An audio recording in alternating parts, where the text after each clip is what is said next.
Andrew Banas is live now in Greece with the latest on what's happening there as they try to keep the peace as best as possible.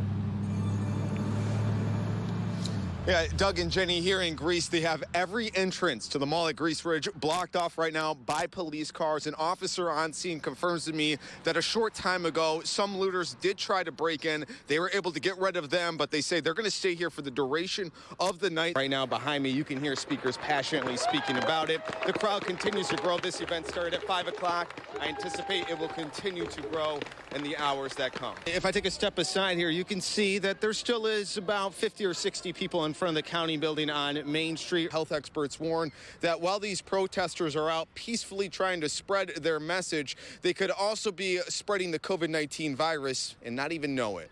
And I'm Andrew Banas. Coming up next, you're probably wondering, does this guy have the airport to himself? Well, not exactly, but it's no secret that airline travel has been down. That could change this weekend. I'll explain. The number of planes taking off from the Greater Rochester Airport down 75%. You can see here, usually today that board would be full, but right now only about half so. And if you look over here, you can see for the most part, airport is pretty empty. Passenger flow down 90%. That chase came to an end right across from where I'm standing here on Route 28. Incredibly, no civilians were hurt in the pursuit. And Don, as you can see tonight, it is an entirely different scene at Ontario Beach Park than it was 24 hours ago when this was flooded with police cars. And the president of Nazareth College here says he is fully committed to bringing students back for the fall semester. I actually want to take a step aside and just show you all the people out here this evening. Imagine this. Last night, neighbors say they looked out their window, saw dozens of cars speeding by their home, and it looked more like something out of a movie. Things almost felt normal here on Park Avenue today, and even at this hour, you can see there's still a lot of people out here enjoying a meal. Maybe you have a cookout with family and friends, but this year is different. The owner here at the Brooks House restaurant in Greece says he's prepared. He has all his tables spread apart. He'd be ready to open on Friday. He's just not sure how realistic that actually is. The owner of Dell's Market in Delhi says this is all about safety. It is very hard to maintain 6 feet of separation inside of his store, so his policy is simple: no mask, no entry. Speaking of fruits and vegetables, right now it's still a little early in the season, so if you're gonna plant these, do it inside. Use something like a Tupperware container or a pot. Wait until about mid-May and then bring that outside, and soon enough you'll have peppers of your own. It's fairly easy to use. Here, I brought it up on my computer. You can bring this up at your computer or your laptop at home. When you log in, it will ask you for things like your email and your zip code. These crews are going to be allowed to come back into your house to work on jobs such as maybe remodeling the kitchen. And workers I spoke with today say the biggest challenge they face is while they're in their home, how do they keep themselves and their customers safe? We all want to feel normal again. Remember what it was like to get in the car, take a drive, park in front of a big screen, and take in a movie underneath the stars? Well, soon we'll be able to again. Yeah, Alexis, the message from city officials today was simple. If you want to help with these cleanup efforts, meet here at the Frontier Field parking lot at 10 a.m. By 10:15, there were hundreds here, all of them ready to do whatever was needed.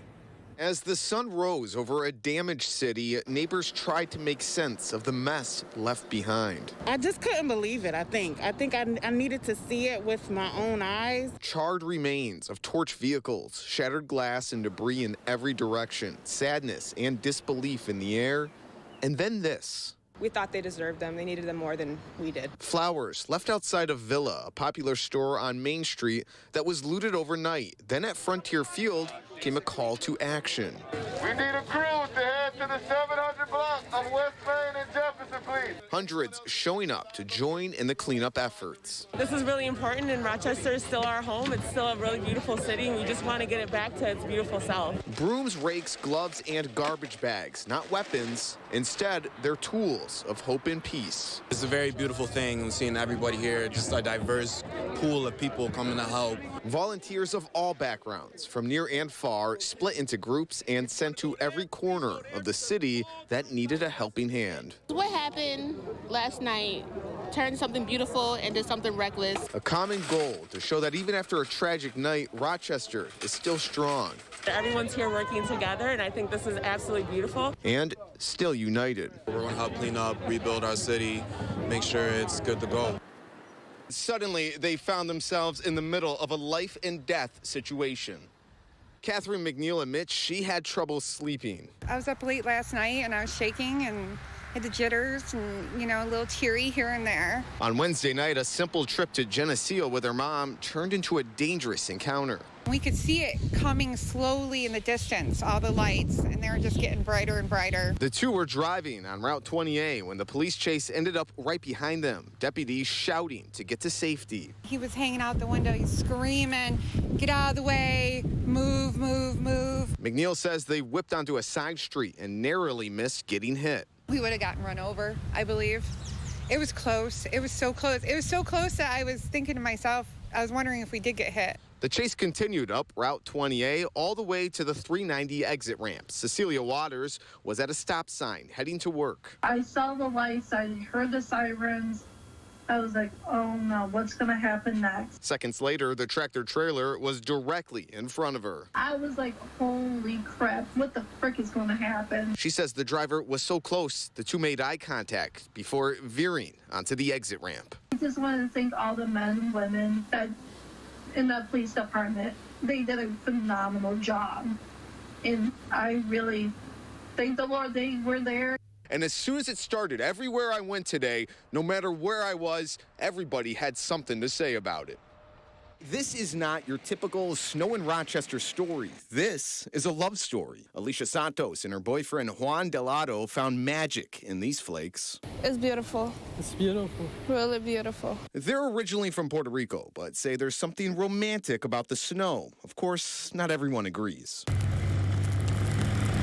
For Craig Skya, the snow means another chore ahead of a busy weekend. Every year it happens this time of the year. Right around Valentine's Day, there's about a 2-3 week period where we get snow.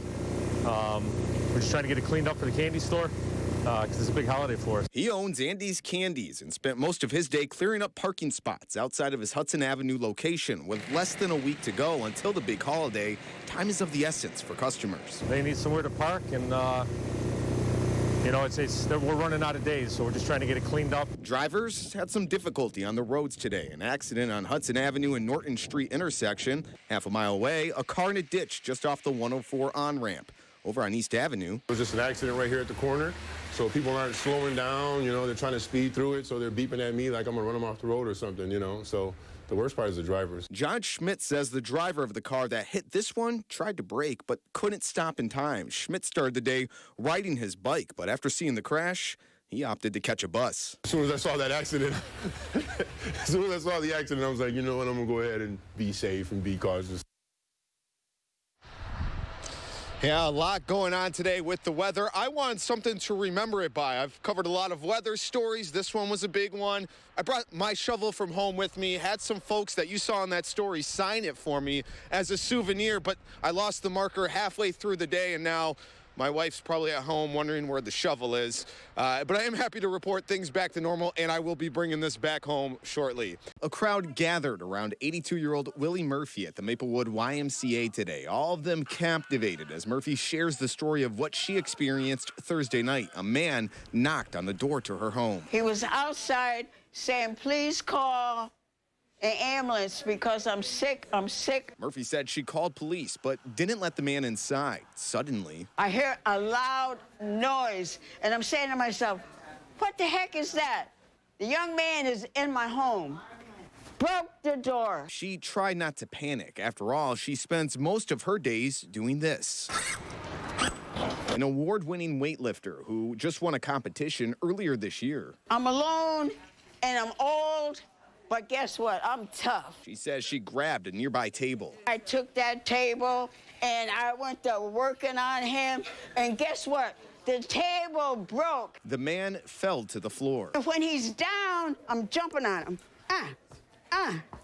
When officers arrived minutes later, it wasn't Murphy who needed medical attention. He's laying down already because I had really did a number on that man. The suspect, who police say was intoxicated, was taken to the hospital. Murphy is not pressing charges. Today, she's cheered on by her friends at the gym. Some even taking selfies with her. Ray John Sells says he hopes the suspect learned a lesson. She is the wrong person to mess with. Jim Marin has been friends with her for over a decade. He's not surprised Murphy held her own. I probably weigh close to twice as much as her. I wouldn't want to tango with her. Don't mess with Willie. Don, I wouldn't mess with her. That's I love it. I love it. For the record, she told me she can deadlift 225 pounds, which is a lot more than me. And she hopes her story will inspire others of all ages. Yeah. Did you do a little arm wrestling with her? I did not want to embarrass myself because I surely would have. And she just likes to work out, as she says. She just wants to keep in shape. Yeah, that's it. She just wants to be healthy. It's a passion of hers, and she continues to go. She's been going there for almost a decade to that YMCA almost every single day. She's very well known there.